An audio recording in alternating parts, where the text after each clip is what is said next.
My name's Marnie Weber, and I'm from Los Angeles, California.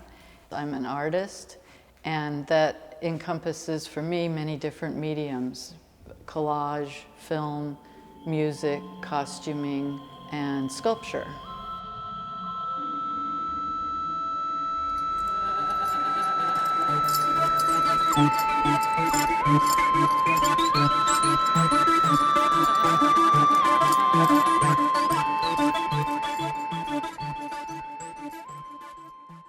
I grew up in Easton, Connecticut, and had a free-range childhood in the woods, playing and enjoying nature. And then we moved to Taiwan because my father was an Asian art historian, and he specialized in Chinese bronzes. And then I thought we were coming back to Easton, Connecticut, but we weren't. We ended up in California.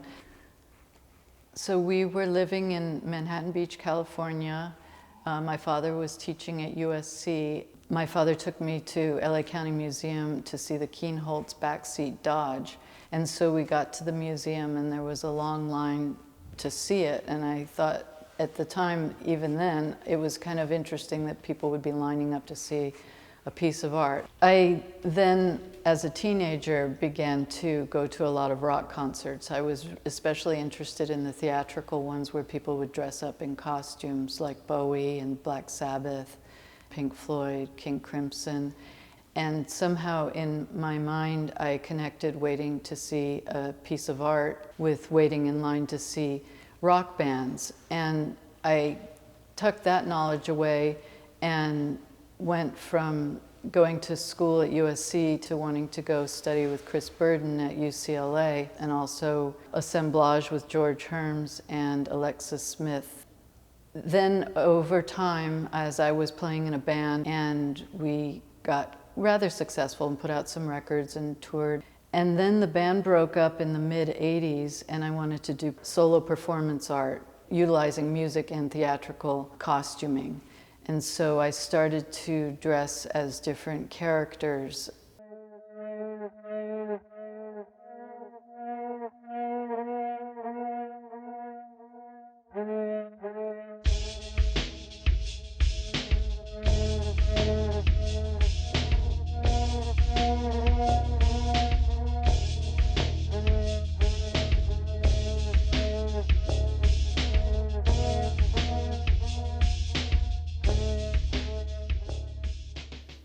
This show was inspired by the country fair in rural America. The first time I ever saw anything outside of my own little world was when the county fair came to Easton, Connecticut, and I was introduced to a world of fantasy and fiction. This is my friend, the farmer clown. I work with a lot of clowns. I've been a clown myself in performance. I love clowns from the history of early America. Our family folklore was that my grandmother would feed the hobos. So I do a lot of work about hobo clowns because it seems very close to my family mythology. The farm girl is a character that I work with a lot. It's a naive, innocent character. So she's looking a little bit sad. Her empty rocking chair is on the front porch, and then if you spin the sculpture around, you get her inner turmoil, as if a storm has passed through her soul. Here we have the picnic pig, and she's going on a picnic with her best friend, the farm girl. To me, it's really important to use found objects and things that I kludge together because it feels like a bit of mining of America. People in rural America spring some sort of eternal optimism from things that they make. And the hopefulness of craft making is something I'm really interested in. I started performance in the early '80s in Los Angeles, but I was having a fair amount of stage fright, and so I started dressing up in different characters. I started off as an old woman, and in this show you'll see my old lady mask as part of one of the sculptures.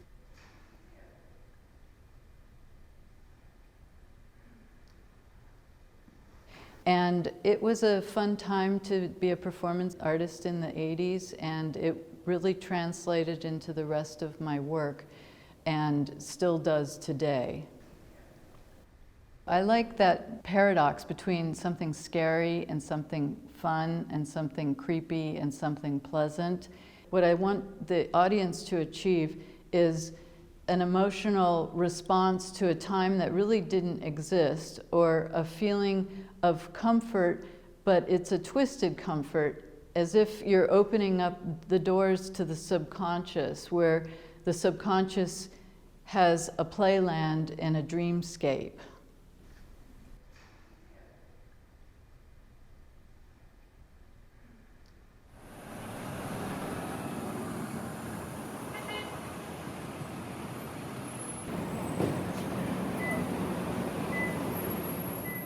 To me, when I've given the opportunity to do a collage-based show without film or performance or music, I then rise to the challenge and try to encompass my whole world into a collage and also have a narrative.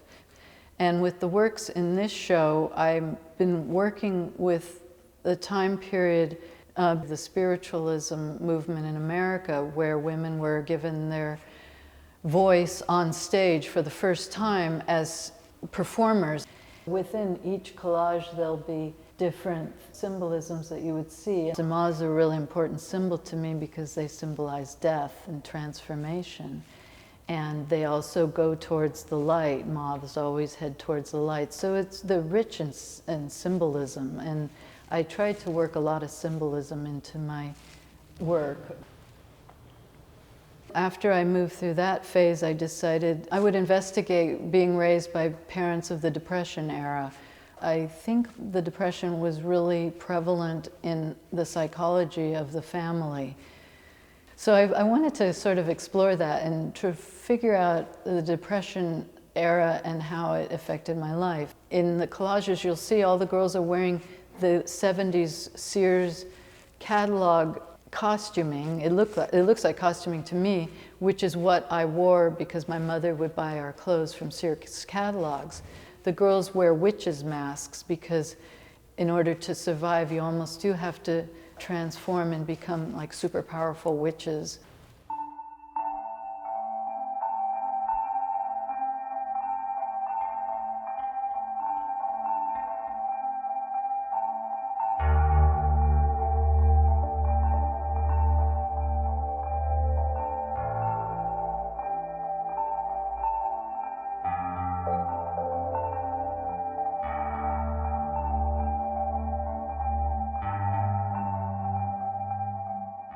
To me, the collages are as if they're a moment in a movie that you've walked in and you are unaware what the plot is, who the actors are, and you're intrigued to find out what's going to come next.